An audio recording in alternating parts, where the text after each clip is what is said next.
Alright, hello and welcome everyone, finally, to the 2019 full roster review of Warframe. We're going to be going over every single Warframe currently available in the game and rating them. And for that, let's go over the ratings and what they mean, starting with S rank. S rank is the highest possible rating I can give out, and contrary to the popular belief of many people who comment on these videos, S rank is not where you want a Warframe to be. S rank means a Warframe is so incredibly, absurdly powerful and used in the meta so much that you cannot not have one because they're so oppressive in their nature of what they do. That basically means that it's trivializing the entire game at large, and no other Warframes really matter that much. We've seen that a lot over time with things like Map Blind Mirage that turns off the game, and a few other examples here and there. Basically, you don't really want to see a Warframe in S rank because it means likely that a nerf is coming. With that, though, the rank that we want to see most Warframes in, and that's going to be A rank. A rank just means Warframe is great. They're very versatile, they're used a lot, they have a lot of places to do their jobs well, they're usually the best at a number of different things, and that's where you would like a lot of Warframes to sit. And then we have B rank. B rank, contrary to the popular belief that this means bad, is not bad. These are the good Warframes. They are very solid Warframes that are very playable in a wide variety of content, but they just don't have anything special really going for them in most cases. They just aren't really impacting anything in a huge way. They're not the absolute best at given content usually, unless that content really doesn't matter. And they're just good Warframes that are very usable overall. Below that, we have C rank. C rank are Warframes that have problems. They have big issues in a lot of different areas that make you probably not want to play them. They are fine, and you can get content done, but it's going to be at a significant opportunity cost to you for one reason or another. And then our final bottom rank is D ranks. D rank stands for don't. Don't play these Warframes. Thankfully, this year there are no D rank Warframes, which is a real relief because Warframes have gotten a lot better as a lot have been reworked and new Warframes have come out at higher quality levels and things like that over the course of this year. So we thankfully don't have to hand out any D ranks today. With that, let's get started. Okay, let's get started. We're going to be going in alphabetical order, so of course we are starting with Ashe. Ashe has moved up in the rankings just a little bit to a B+, and this is mostly due to the improvements to his Bladestorm, allowing him to send out his clones and still be multitasking and doing other things or otherwise staying safe. Ashe previously had a big issue with coming out of Bladestorm into danger and then just getting evaporated because his smokescreen was no longer active, but that ceases to be a problem now because you can change your smokescreens very easily due to the improvements that were made to recasting that ability. And of course, he still has his 1 with Augment and his 3 with Augment, which are decent toolbox abilities, although the 3 Augment was nerfed a little bit, to take care of a wide variety of problems. The reason Ashe isn't making it into A rank is because he's not really better than a lot of the other options you have to do the same things that he does. For invisibility purposes, of course, you always have Loki and Ivara and stuff, who I feel do those things much better. And in terms of the damage output, which obviously Ivara has quite a bit of damage output as well, but it's done in a different manner, and Loki has none. For damage output, Smokescreen is really only giving you safety, and there are a lot safer Warframes that do considerably more damage in a larger area than Ashe. So while he is a good, very playable Warframe, he's just not pushing it above anyone else, really. Moving on, we have Atlas. Atlas has improved quite a bit this year as he received his rework, and he moved from a C- all the way up to a B. Unfortunately, he's really not going to be able to make it into the A rank because previously, all he really had was his Landslide, and that's fine. If you like punching dudes, that's really going to be your thing, but it's a decent DPS ability, and all he really gained with his rework was Petrify and his Rubble, which is part of his new passive stuff. Petrify is a solid, closing ability, and it really locks enemies down in order for Atlas to beat up on them, but that's kind of all it does. And his Rubble, while nice for some more survivability, it doesn't put him to the point where he can survive things at a very high level and be like a really heavy scaling Warframe that can go a lot farther than others. And because Tectonics and Rumblers are still just some dumb rocks that I guess you could use, it's not fantastic for him. Is he extremely playable now? Yeah, for sure. He can be brought to pretty much any content, and you're going to see success with him if you invest in him. But he's not really doing a whole lot that other Warframes couldn't accomplish more easily or do better. So, moving on. We have Banshee. Banshee, unfortunately, has not had a very good year. She has moved from an A- down just a little bit to a B+. This is mostly due to her Soundquake and the augment for it being nerfed very heavily, and for the changes in the meta basically making it so that even if she still had those capabilities, we wouldn't be using them. The introduction of ESO and things like that make it so that farming with Banshee just kinda isn't a thing you want to do anymore, because there are a lot of Warframes that do all that stuff better. So while Banshee is still very good and usable, she doesn't really have anything that she does super well that's relevant. Obviously, Sonar is going to give you an insane amount of damage, but that comes at the cost of playing one of the squishiest Warframes in the game. And the stunning from silence is still very lackluster, as you can't recast that ability, and she just needs a little bit of a boost somewhere, or for the meta to shift back into her favor or require Sonar. Unfortunately, in my personal opinion, I think if the meta required Sonar, that would be bad for the game overall, and I think it's unlikely to happen. But Banshee, still a very solid Warframe that you will probably come across and play, and many of you will enjoy. Now we have Baruch. Baruch, obviously the newest Warframe. He just doesn't do a lot. He has a lot of defensive abilities. He has Elude, Lull, and Desolate Hands, which is dodging stuff, putting enemies to sleep, and then Desolate Hands is disarming enemies and also getting damage reduction.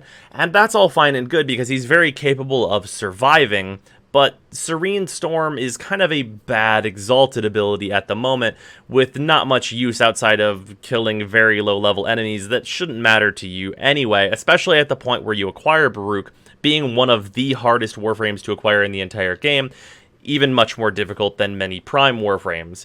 So he's a B, essentially. He's fine, he's usable. I'm sure many people will like to use him, but he just doesn't really do enough, especially not for when you get him. But yeah, he's okay. Now let's talk about Chroma. Chroma has been made more and more and more important as time has gone on in this game, due to his ability to really buff the shit out of his defense and offense at the same time at very little cost to him. That, added with the myriad of ways we now have to heal ourselves, many of which are attached to the operator being able to heal us almost instantaneously to full, really patch up his what was before a weakness and make him a pretty much unstoppable powerhouse of murder. And he has moved from a B+ to an A-. He still has two absolute dogshit abilities in Spectral Scream and Effigy, because those abilities do literally nothing and are never worth casting, but Elemental Ward and Vex Armor are so strong and so important in the meta of many different places where Chroma is literally the best Warframe to play, that I have to move him into the A rank just for being as really good and solid and important as he is. Let's talk about Ember. Ember's had a really rough year. She has moved from the previous B+ she was sitting at, which is maybe a little high on my part last year, all the way down to a C-. They nerfed her World on Fire, because apparently she was too good at killing low-level enemy chumps. And that's a bit unfortunate, because it basically leaves her with only Accelerant to make anything about Ember worthwhile, and that's really just not enough. It's a stun, sure, and you can barely push through content by spamming the shit out of that stun and using guns, but you're really not kind of actually playing Warframe at that point. Like, sure, guys are on fire, and you can cast your 4, your 3, and your 1, but they don't do anything when you cast them outside of levels that don't matter that could be cleared by a Bratton. So, it's unfortunate, but she's just really low ranked right now. Maybe at some point she'll receive a full rework into being a more active Warframe with her 4 and things like that. But until then, she's probably destined to be in a pretty bad spot. And that's what's up with Ember right now. Equinox. Equinox has moved from her previous B+ to an A-. Her abilities are just really solid right now. Rest is really important. Maim is really important. And she can technically use her Pacify build to tank and also still take advantage of Rest. So there's a lot of different places where Equinox can find a home. But most importantly, she can use Maim to clear an incredibly large area of all enemies. and that's going to be super solid no matter what. She's one of the best Warframes at one of the best farms, which is ESO, and she can find a home in many other places as well. So Equinox, quite good right now. Excalibur. Excalibur, should come as no surprise, is still a very good Warframe. However, he has moved from an A+, which was previously due to his chromatic blade, down to an A. He's only moved just a little bit, and this is mostly due to the importance of the open world content just becoming more and more prevalent. And the open world content is really the stuff that Excalibur is not amazing at. Sure, he can get through it, but large areas don't do well with his 4, which is going to be his main ability. He's usually combining his Exalted Blade with his 2, whether that be the Howl or the Blind, and then that's going to be his bread and butter. He's going to kill all the enemies that he can get to, but in giant open environments, it takes him longer to do that, which lowers his rating just a little bit. Does he still have insane jaw-dropping damage and like huge amount of safety and honestly quite a bit of bulk? Yes. Absolutely. It's just a little harder for him to compete with a lot of other Warframes whenever so much of the content in the game that's going to be important is in such a large area. Frost, also suffering a shift in the meta along with Excalibur. He has moved from an A down to an A-. This is mostly due to defending things just becoming less and less important over time, and more Warframes opening up and having the capability to do his job, essentially. Avalanche is still solid crowd control, but crowd control also less important, and Snow Globe is going to be your king of defending, but what is there to defend right now? It's not important in any of the new content that's really been released, and Ice Wave is still a bit lackluster, though okay, and Freeze just really isn't very useful anywhere, and he's still very good and is the absolute best at defending, but as defending becomes less and less important, and attacking becomes more and more important, he's going to fall by the wayside just a little bit. Speaking of Frost losing his job, let's talk about Gara. Gara does a whole lot, and honestly, last year on the tail end of her nerf, I wasn't giving her enough credit, so we're moving her from a B all the way up to an A. Shattered Lash. This ability is mostly a combo ability, utilizing the effects of your 2 and your 4, but this can also be used at lower levels to just swipe and kill all the enemies in front of you. It scales based off your melee mods, and that's really helpful. But let's talk about her bread and butter, which is her 2. Splinter Storm is absolutely insane. This ability, even if it only did its first effect, would be incredible. And its first effect is to give you 90% damage reduction. That's solid. 90% damage reduction makes you effectively invulnerable as long as your build is halfway decent and you're not fighting level 3000 enemies. So that's awesome, but what else does it do? Oh yeah, it can be cast on literally any friendly, object or otherwise, in order to give them 90% damage reduction. So, that squishy Banshee that's on your team, throw your 2 on her. Now she has times 10 EHP and is very unlikely to die, and your party is now much safer. Aside from that, though, you can throw this on any defense objective that you happen to be at. Are you at a mobile defense thing and it's kind of a pain in the ass? Throw your 2 on it. Now the likelihood that that mobile defense is going down is pretty much 0. And, of course, this ability also has infinite scaling damage when combined with your 4. Then that's, like, I mean, just having this thing that gives you 90% damage reduction and also it does 1,000,000 damage to any enemy that walks up to you, that's pretty good. Just evaporating enemies because you got near them. I like the sound of that. But let's talk about Mass Vitrify. We don't need to talk about Spectro Rage because it's basically a blank ability that doesn't do anything and we can just ignore it. But Mass Vitrify, this is basically like Frost Bubble except for with an open top, but it also refreshes the cooldown of your Splinter Storm, and it also can be exploded with your 1 to do a massive amount of damage and kill pretty much any enemy on the star chart, making it incredibly effective for farming. And also it defends objectives. And it also refreshes the timer on any other Splinter Storm that it interacts with when you're casting it. And it's just a really good ability. Basically, Gara is extremely versatile, and you should definitely pick her up, I would say even alongside something like Rhino, which we'll get to later, very early on in the game, as she's super versatile and can accomplish a lot with very little. Garuda, another new Warframe for this year, coming in a little bit higher than Baruch at a B+, and this is mostly due to the improvements that were made to her post-launch. On launch, she was extremely slow, but many things have been done to speed her way up, making her DPS actually really viable to do. So, basically, as it stands right now, she has Dread Mirror for some decent defense and is also her main attacking ability when utilized alongside her Seeking Talons debuff. And she has Blood Ulcer for healing and Bloodletting to basically give her infinite energy.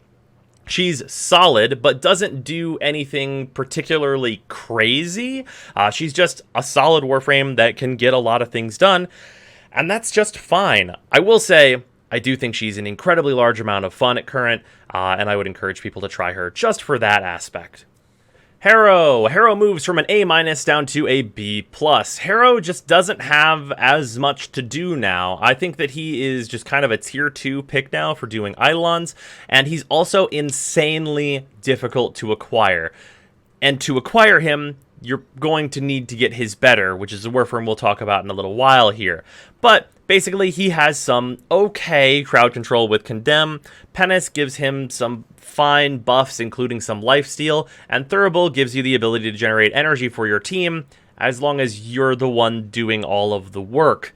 And his kit is really good for solo play, but even though he's a support Warframe, he's not amazing at really supporting anyone outside of his Covenant ability. This will make everyone on your team invincible for a short duration, and then give them a critical chance buff. This is a fine ability, but it's a bit clunky, especially when used in regular missions, and kind of needs more of a home. That home used to be that he was really good at Eidolons, but he's kind of been overtaken by other better Warframes, in my opinion. So he moves down just a little bit to a B+. Hydroid. Hydroid is moving down a bit from last year, from an A- down to just a B. So he's still useful with his 1 augment and his 4 augment. His 1 augment being, of course, more for soloing, and his 4 augment being, of course, for group play where you're farming a lot of stuff. But Hydroid is just a little slow right now, and his Undertow, Tidal Surge, Tempest Barrage kind of combo that he wants to do to kill enemies is just not fast enough for what the meta kind of calls for. We're not really in a everyone do interception type of thing where Hydroid can just sit around and be useful. There's a lot more active play kind of needed of players currently, and that basically makes him a second banana Warframe if you, for some reason, don't want to bring better farming Warframes. And that's unfortunate for him, but it's kind of where he is. Inaros, the big dick Scarab Mummy Master. He is an A+, he remains an A+, he's A+. This Warframe is absurdly good, even though he doesn't have this jaw-dropping damage, which you would think would be necessary in the current meta. He's just so good at everything. He can just run into crowds and murder everyone with a variety of melee weapons. There's no risk involved. He doesn't care about nullifiers. If CC needs to happen, he does CC. He does lifesteal for the entire party. He's functionally completely unkillable. He has instant kill combos when you combine his Devour and his Sandstorm. He does a lot. It's very little that Inaros cannot do. He's one of the easiest to use Warframes in the entire game. And you just can't fucking stop the mummy. There's just nothing to be done to stop this man. No one can stop Inaros.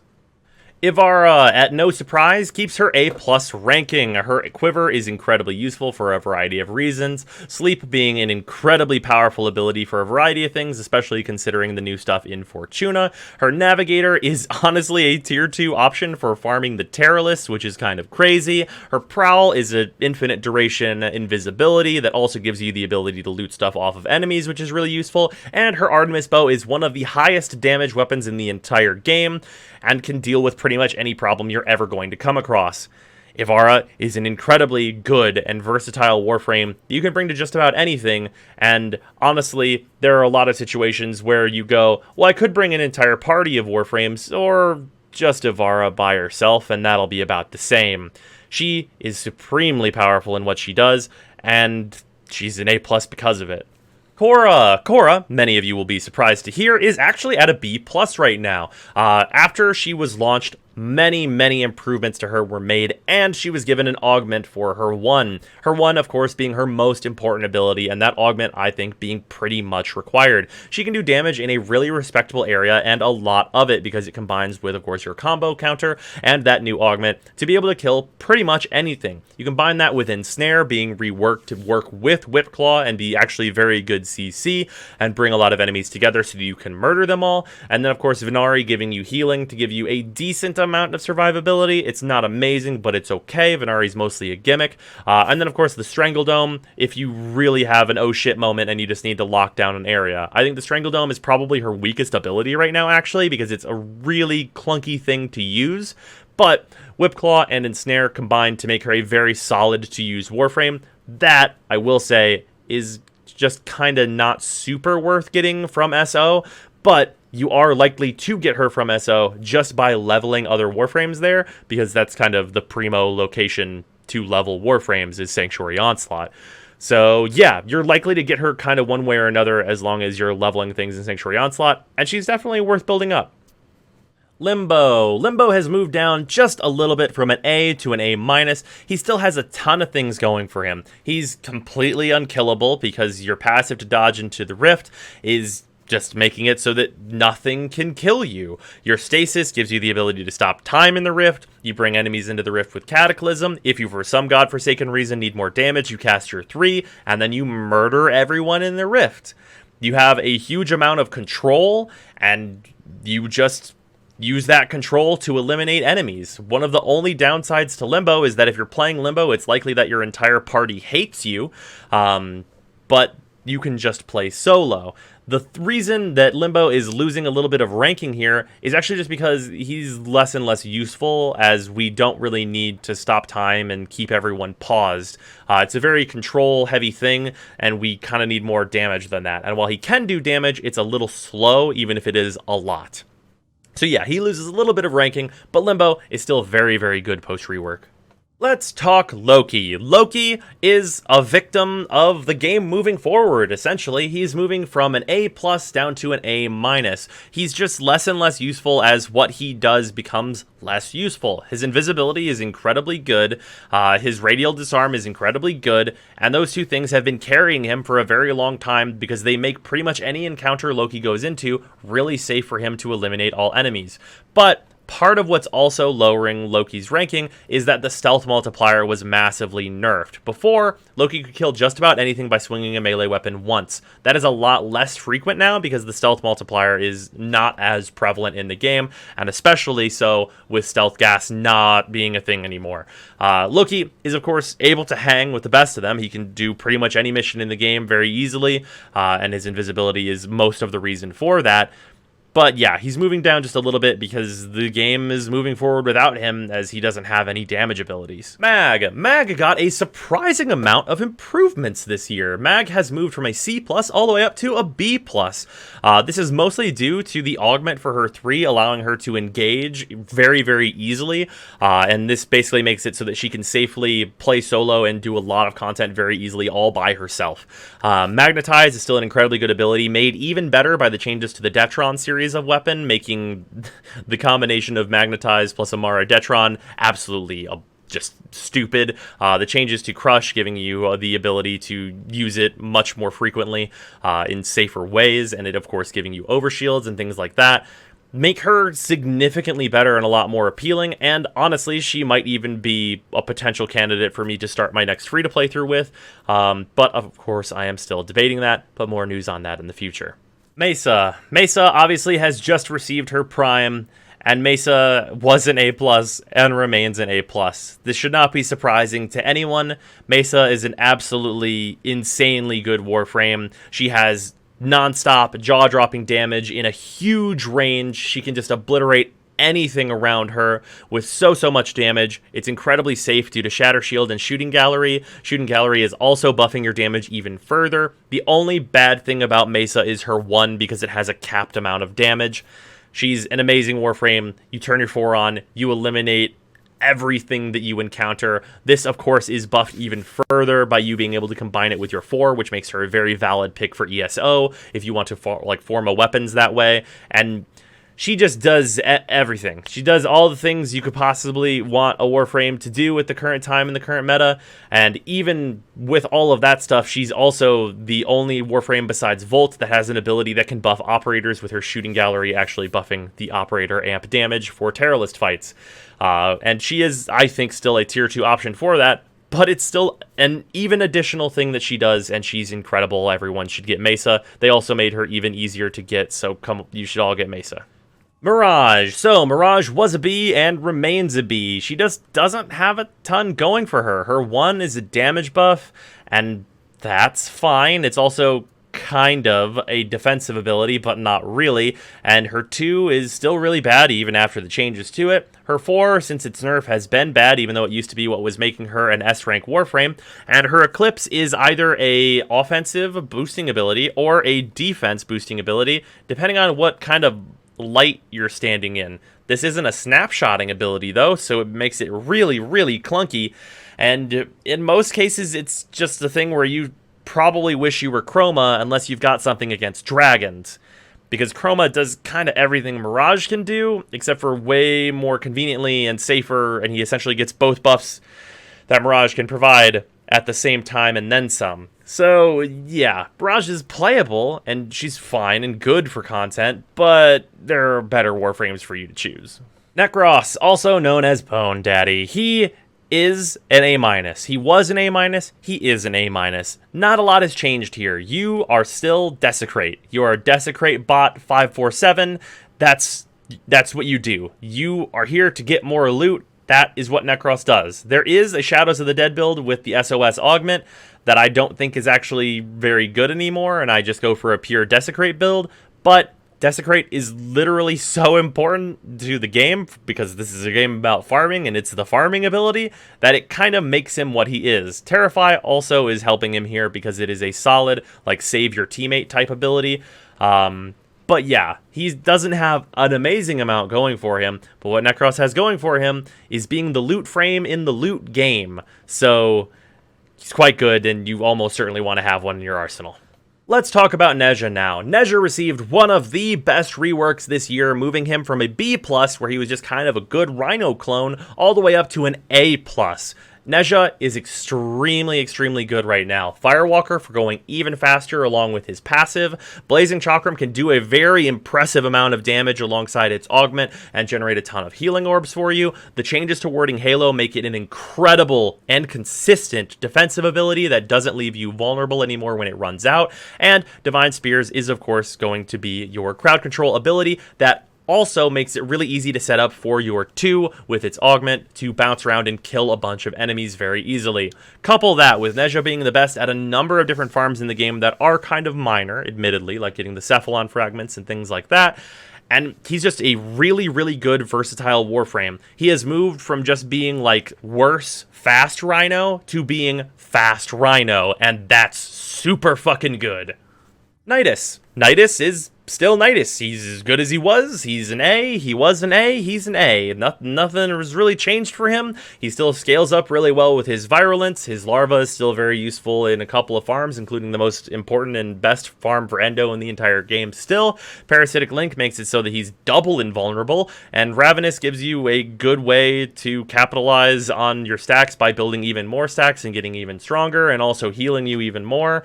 And he's basically just an unstoppable force of infestation that's just a little too slow to get an A+. But yeah, Nidus is still incredibly good, and he's a hell of a lot of fun if you ask me as well. Nova. Nova was an A+, and has remained an A+. Nova has everything. She has everything you could possibly ask for, and more. Her 1 gives 5% damage reduction to Nova's health for each star of it. That is a lot. And even if you're not getting that up to its cap of 9%, which is maybe a little overkill, at like 60% plus, that makes Nova very, very hard to kill, because you're combining it with almost always using Quick Thinking, which is converting your energy into health whenever you would otherwise die. This makes it really, really hard to kill Nova. And if that's not enough, Antimatter Drop is a really easy way to just drop 200,000 damage on some enemies whenever that's necessary. It never is, but you can just drop 100,000 if you feel like it, and just blow up all enemies in a 15-meter radius. And if that's not quick enough for you, you can just wormhole to the next location and be like, another 100,000 damage bomb. Everyone here is dead, and you can just do that. And if that's also still not enough for you, Molecular Prime allows you to slow all enemies in an entire map, essentially, because its range is enormous, by 75%, and double all of the damage those enemies take. That's insanely good. Everything Nova does is incredibly good, and while I think that she may not be super beginner friendly, she's super versatile, and she's always going to be really, really good outside of some weird content shift that I can't predict. But yeah, an incredibly good Warframe that I think everyone should have access to once they have a solid array of mods to put on her. Nyx, oh, victim of time. Nyx has moved from a B all the way down to a C-. And yes, I know she just got reworked, but man, I don't know if I've ever been so disappointed in a rework. They're trying. They're really trying to make Nyx good, but it's just not enough. The changes to mind control still don't make it so that the enemy that you mind control can actually do any meaningful damage to enemies around them. Psychic Bolt's changes require you to build for strength, and if you're building for strength on Nyx, you're losing out on the things that are mediocre at best on her otherwise, and then you're only getting that. And then at that point, why aren't you playing Ashe? And of course, Ashe is not exactly an A-rank Warframe, so that's a big question. And then Chaos is a very, very mediocre CC that while it works, it doesn't work well enough. Like, even in the crowd control department, which is much less important than it used to be, it's a bad crowd control that doesn't actually lock down enemies like you'd want. And it's just not good enough as it stands right now. And then, what is the saving grace of Nyx, keeping her out of the D-rank category, is Absorb. But only with her augment. And that augment is honestly kind of weak. Like, it makes it so you can walk around and absorb. And I do mean walk. Like, you're very slow and you can't keep up with all the other Warframes that are really good in this game. Like, you just can't keep pace with a lot of the other amazing Warframes that we have access to.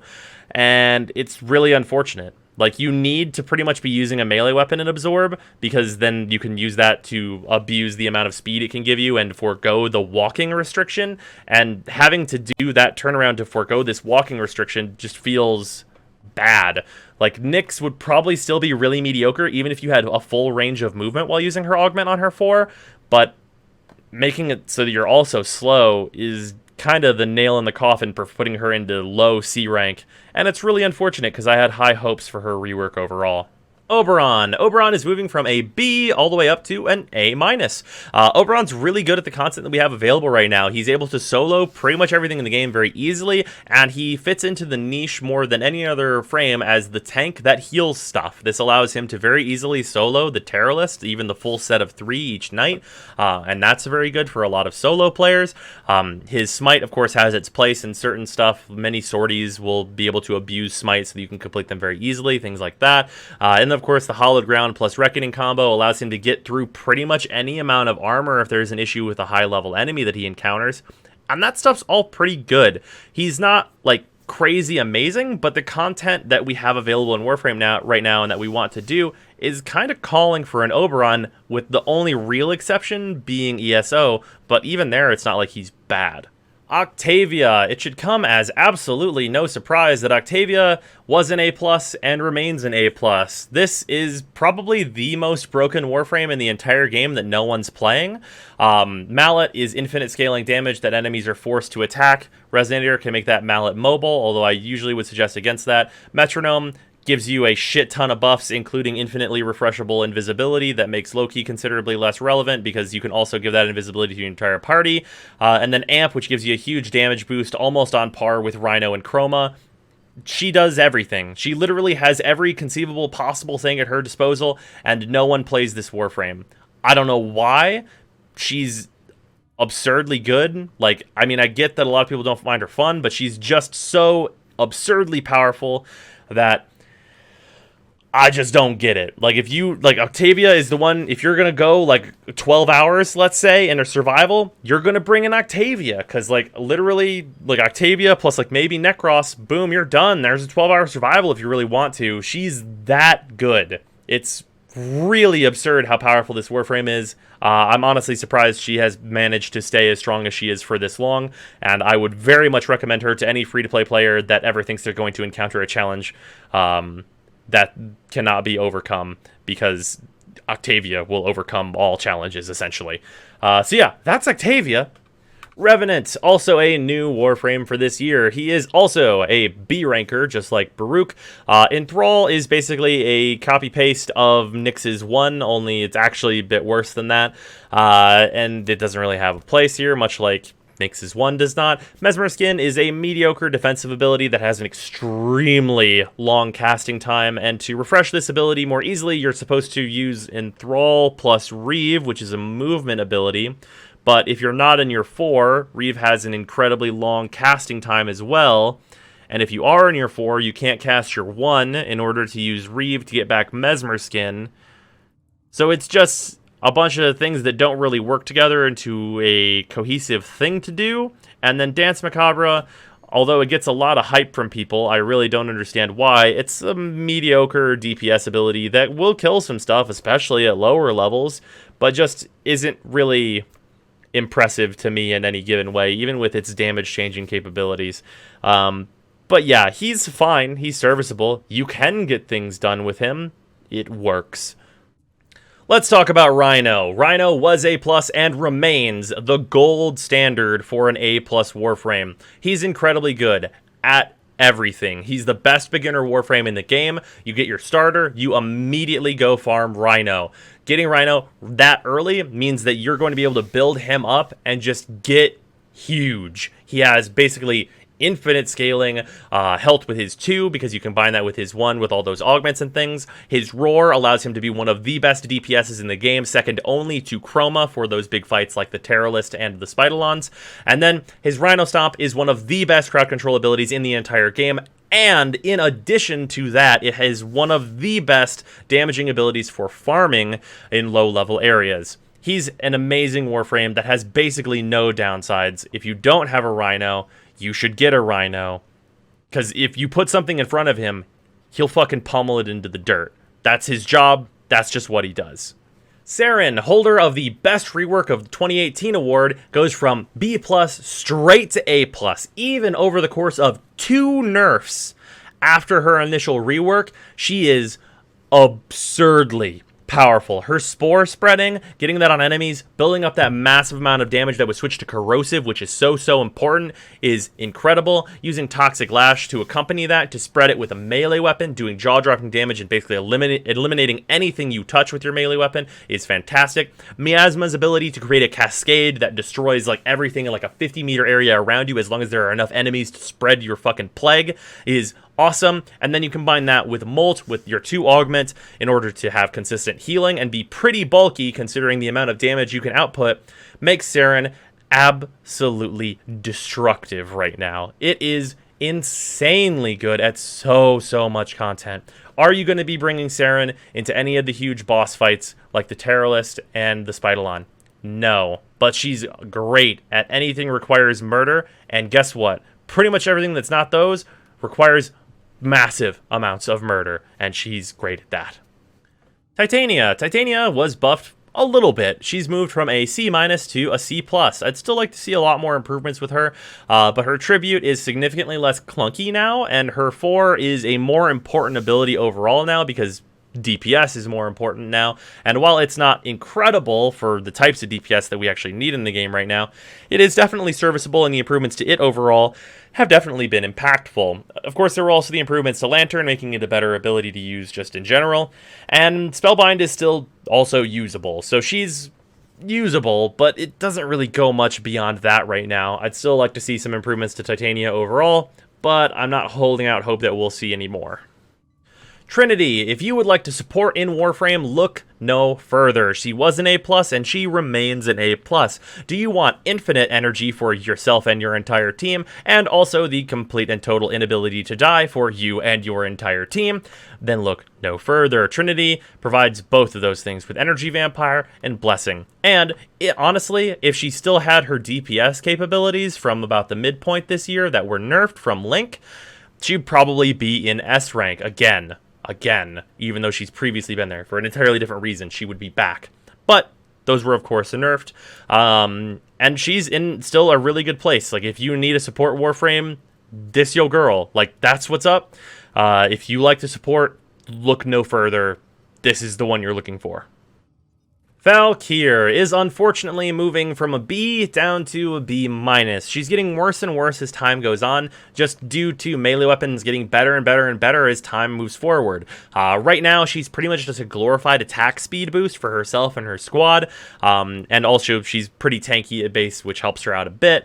but mostly you're just using Warcry to speed up one of the many very, very good melee weapons we have in the game, and then going to town and killing everyone around you with that melee weapon instead of using her Hysteria, and only popping Hysteria when you think you're going to die and you need to heal, and that's pretty unfortunate for Valkyr overall, because it turns out all Warframes in the game are allowed to use melee weapons.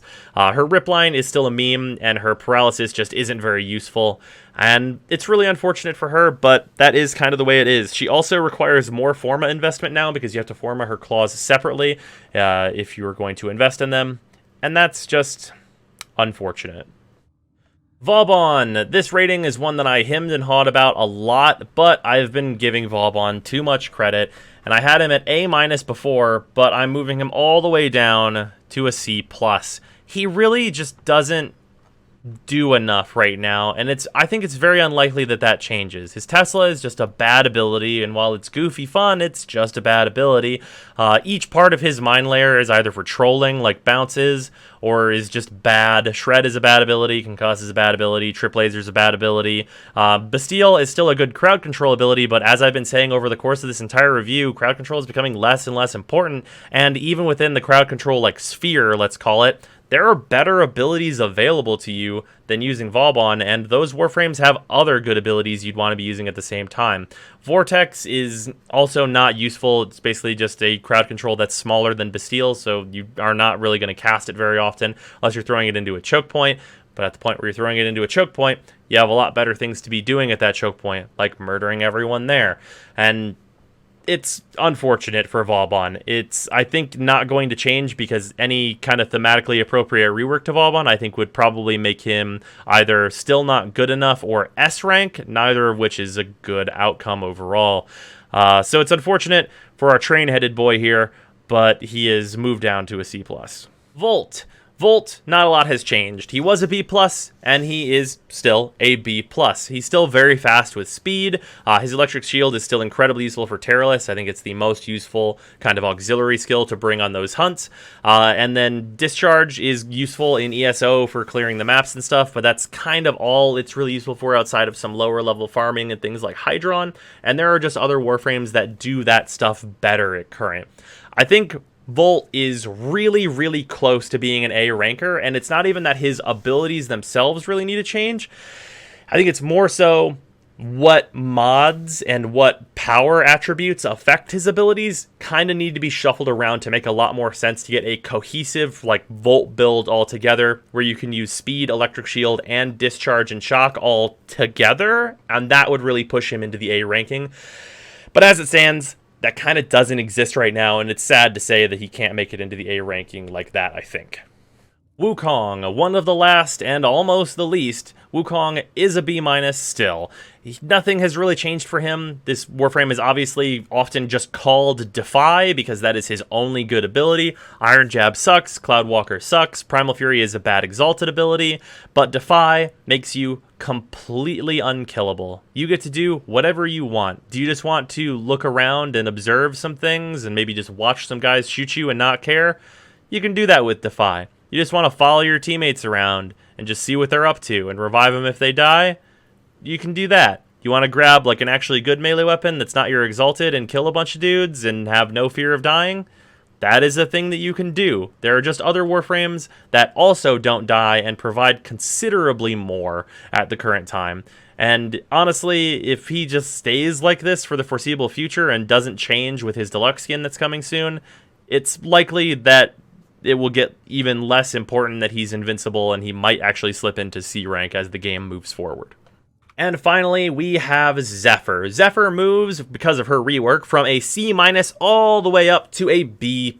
She is a considerably better Warframe now. She's very, very fast with her Tailwind, and her Tailwind costs almost 0 energy. Her Air Burst is a decent replacement ability and is solid enough crowd control that's going to help her out in tight quarters. And her Turbulence is still a very good defensive ability, but her Tornadoes are just almost there. They're so close to pushing her into the A ranking, but they're just too turbulent, if you will, to really push her to the point where she's an A rank Warframe that's really consistently doing what I think you want to do with Tornadoes, which is get a bunch of people into them and then shoot the tornado and spread that damage to all of those enemies at once. That's just not consistent right now, and it's just really messy the way you have to play Zephyr, and that makes it kind of slow in the end. So while she's definitely very useful for a number of things, most of those things being open world stuff, she's just not quite there, but is still quite good considering her rework. But yeah, that is going to do it for this year's full roster review. I hope you guys have enjoyed this video, and I will see you later.